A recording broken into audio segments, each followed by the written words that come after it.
দুর্বল আওয়ামী লীগ হয়ে ওঠায় বিএনপির নিয়তি, বললেন জামায়াত আমির শফিকুর রহমান। জানাবো এই সংবিধান আমাদের অস্তিত্ব, আমাদের আবেগ, বিরোধী দলের উদ্দেশ্যে মির্জা ফখরুল। এদিকে এনসিপি জামায়াতের সঙ্গে ঐক্য সরকার করবে না বিএনপি, বললেন তারেক রহমান। জানাবো জামিনে বেড়ে জুলাই যুদ্ধাদের হুমকি দিচ্ছে আওয়ামী লীগ নেতারা। এবং সর্বশেষ জানাবো শাপলা চত্বর হত্যা মামলায় রাজসাক্ষী হতে চান সাবেক ডিআইজি আব্দুল জলিল। শুনছিলেন সংবাদ শিরোনাম, এবারে বিস্তারিত। দুর্বল আওয়ামী লীগ হয়ে ওঠায় বিএনপির নিয়তি, বললেন জামায়াত আমির শফিকুর রহমান। দুর্বল আওয়ামী লীগ হয়ে ওঠায় বিএনপি নিয়তি, আগুন ঝরা বক্তব্যে বিএনপিকে তীব্র আক্রমণ করেছেন জামায়াত ইসলামীর আমির ও বিরোধী দলীয় নেতা ডক্টর শফিকুর রহমান। ক্ষমতায় বসে বিএনপি জুলাই অভ্যুত্থানের স্পিরিট ভুলে গিয়ে ফ্যাসিবাদের পথে হাঁটছে বলে অভিযোগ করে তিনি স্পষ্ট হুঁশিয়ারি দিয়েছেন। এভাবে চললে জনগণ তাদেরও প্রত্যাখ্যান করবে। এই মন্তব্যে রাজনৈতিক অঙ্গনে তীব্র উত্তেজনা ও নতুন সংঘাতের আগুন জ্বলে উঠছে। সম্প্রতি এক জাতীয় সমাবেশে শফিকুর রহমান আক্রমণাত্মক ভাষায় বলেন, হাজার চেষ্টা করুক বিএনপি কখনোই আওয়ামী লীগ হতে পারবে না, কিন্তু দুর্বল আওয়ামী লীগ হয়ে উঠছে। 31 দফা ভুলে গিয়ে তারা একচেটিয়া ক্ষমতা দখলের পথে নেমেছে। তিনি অভিযোগ করেন, বিএনপি এখন সংস্কারের বিরোধিতা করছে, প্রতিষ্ঠানগুলো দখল করছে এবং জুলাই যোদ্ধাদের রক্তের সঙ্গে বিশ্বাসঘাতকতা করছে। জামায়াত নেতারা সরাসরি চ্যালেঞ্জে বিএনপি শিবিরে তীব্র ক্ষোভ। দলীয় নেতারা একে অসাংবিধানিক উস্কানিমূলক বলে প্রত্যাখ্যান করেছে। একজন বিএনপি নেতা রয়টার্সকে বলেন, জামায়াত ক্ষমতার লোভে পাগল হয়ে গেছে, তারা জনগণের ম্যান্ডেট মানছে না, বরং অস্থিরতা তৈরি করছে। অন্যদিকে জামায়াত কর্মীরা উৎসাহিত হয়ে রাস্তায় স্লোগান দিতে শুরু করেছে। সোহরাওয়ার্দী উদ্যানের সমাবেশে শফিকুর রহমান আরো বলেন, গণভোটের রায় বাস্তবায়ন না হলে দেশ স্বৈরাচার মুক্ত হবে না। তিনি বিএনপিকে সতর্ক করে বলেন, আপনারা ফ্যাসিবাদের পথ অনুসরণ করছেন, জনগণ একবার আওয়ামী লীগকে উৎখাত করেছে, দুর্বল সংস্কার কেউ ছাড়বে না। এই বক্তব্যের পর ঢাকা সহ বিভিন্ন জেলায় বিরোধী দলীয় কর্মসূচি জোরদার হয়েছে। রাজনৈতিক বিশ্লেষকরা বলছেন, জামায়াত আমিরের আগ্রাসী অবস্থান সংসদের ভেতরে বাইরে নতুন টানাপোড়েন তৈরি করবে। বিএনপির সরকার সংস্কার বিরোধী অবস্থান ও প্রতিষ্ঠান দখলের অভিযোগ ইতিমধ্যে বিরোধী শিবিরকে একত্রিত করছে। জুলাই যোদ্ধা ও ছাত্র সংগঠনগুলো এখন জামায়াতের পক্ষে সরব হচ্ছে। দেশের রাজনৈতিক মাঠ এখন উত্তপ্ত। শফিকুর রহমানের স্পষ্ট বার্তা দেখিয়ে দিয়েছে, জামায়াত আর চুপ করে থাকবে না। তারা বিএনপিকে দুর্বল আওয়ামী লীগ তকমা দিয়ে জনগণের সামনে চ্যালেঞ্জ ছুড়ে দিয়েছে। বিএনপি যদি এই আক্রমণ সামলাতে না পারে, তাহলে রাজপথ আবার অস্থির হয়ে উঠতে পারে। এই সংবিধান আমাদের অস্তিত্ব, আমাদের আবেগ, বিরোধী দলের উদ্দেশ্যে মির্জা ফখরুল। বিরোধী দলের উদ্দেশ্যে আগুন ঝরা বক্তব্য দিয়েছেন স্থানীয় সরকার মন্ত্রী ও বিএনপির মহাসচিব মির্জা ফখরুল ইসলাম আলমগীর। সংবিধান সংস্কার নিয়ে চলমান বিতর্কে তিনি সরাসরি হুঁশিয়ারি উচ্চারণ করে বলেছেন, সংবিধানকে ছুঁয়ে কেউ খেলা করলে জনগণ তা মেনে নেবে না। এই ঘোষণায় রাজনৈতিক অঙ্গনে তীব্র উত্তেজনা ছড়িয়ে পড়ে। সংসদের রাষ্ট্রপতির ভাষণের উপর ধন্যবাদ প্রস্তাবে আলোচনায় ফখরুল আক্রমণাত্মক ভঙ্গিতে বলেন, বিরোধী দলের অনেকে আমাদের সংবিধান রক্ষার চেষ্টাকে সমালোচনা করছেন, কিন্তু এই সংবিধান আমাদের অস্তিত্বের সঙ্গে জড়িত, লাখো শহীদের রক্ত রঞ্জিত। এটি আমাদের আবেগ, এটাকে কেউ ছেঁড়া কাগজ বানাতে পারবে না। তার কণ্ঠে ছিল দৃঢ় চ্যালেঞ্জ। তিনি আরো বলেন, জুলাই সনদ সংস্কার পরিষদ নিয়ে যারা রাজনৈতিক উদ্দেশ্য খেলছে, তাদের জনগণের আদালতে জবাব দিতে হবে। এই বক্তব্যের পর বিরোধী শিবিরের তীব্র প্রতিক্রিয়া। জামায়াত এনসিপি জোটের নেতারা অভিযোগ করেছেন, বিএনপির সংবিধানকে ঢাল হিসেবে ব্যবহার করে ক্ষমতা ধরে রাখতে চাইছে।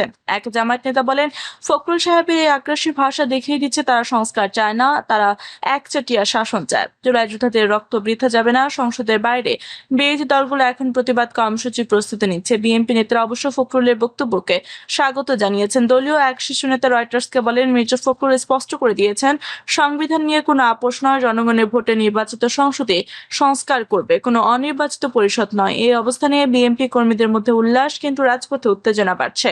সংবিধান সংস্কার নিয়ে চলমান টানাপোড়েন এখন নতুন মাত্রা পেয়েছে। ফখরুলের বক্তব্য স্পষ্ট, বিএনপি সংবিধানকে অপরিবর্তনীয় ঐতিহ্য হিসেবে দেখছে এবং বিরোধীদের যে কোনো চ্যালেঞ্জকে প্রত্যাখ্যান করছে।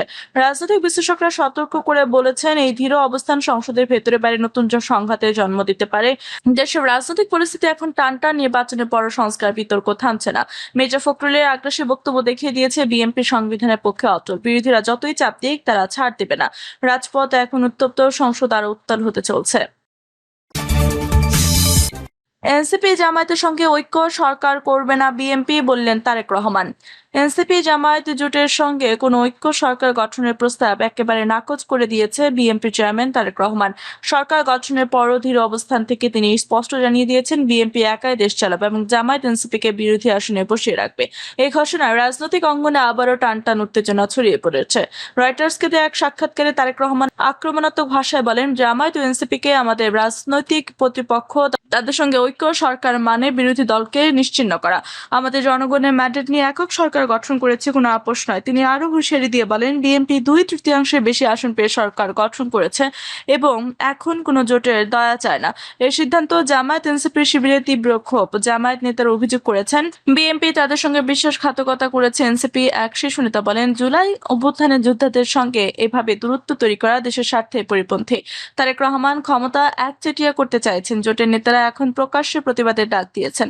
নির্বাচনের পর 3 মাস পেরিয়ে গেলেও রাজপথে উত্তেজনা কমেনি, বিএনপি কর্মীরা উৎসাহে ফেটে পড়েছেন। অন্যদিকে জামায়াত এনসিপির সমর্থকরা রাস্তায় স্লোগান দিয়ে বিক্ষোভ দেখাচ্ছেন। ঢাকা সহ বিভিন্ন জেলায় ছোটখাটো সংঘর্ষের খবরও পাওয়া যাচ্ছে। মিস্টার সরকার সতর্ক করে বলছেন, এই ধীর অবস্থান দেশকে নতুন সংকটের দিকে ঠেলে দিতে পারে। তারেক রহমানের ঘোষণায় স্পষ্ট, বিএনপি আর পুরনো জোটের পথে ফিরবে না। তিনি বলেন, আমরা একাই সরকার চালাতে সক্ষম। জনগণ আমাদের ভোট দিয়েছেন, একক শাসনের জন্য কোনো ভাগাভাগি নয়। এই মন্তব্যে বিএনপি নেতাকর্মীদের মধ্যে উল্লাস, কিন্তু বিরোধী শিবিরে আগুন জ্বলে উঠছে। রাজনৈতিক মহলে অনেকে মনে করছেন এনসিপি জামায়াতের সঙ্গে দূরত্ব বিএনপিকে শক্তিশালী করবে, কিন্তু সংসদে তীব্র বিরোধিতার মুখে পড়তে হবে। অন্তর্বর্তীকালীন সরকারের সময় থেকে শুরু হয় টানাপোড়েন, এখন সরকার গঠনের পর আরো তীব্র হয়েছে। দেশের অর্থনীতি এখন স্থিতিশীলতার অপেক্ষায়। এমন সময় তারেক রহমানের এই আগ্রাসী অবস্থান জনগণের মধ্যে নতুন আলোচনার স্বর তুলেছে। বিএনপি বলছে, একক সরকারই দেশকে নতুন দিশা দেবে, কিন্তু জামায়াত এনসিপি জোট ছাড়বে না। তারা প্রতিবাদ অব্যাহত রাখার ঘোষণা দিয়েছেন।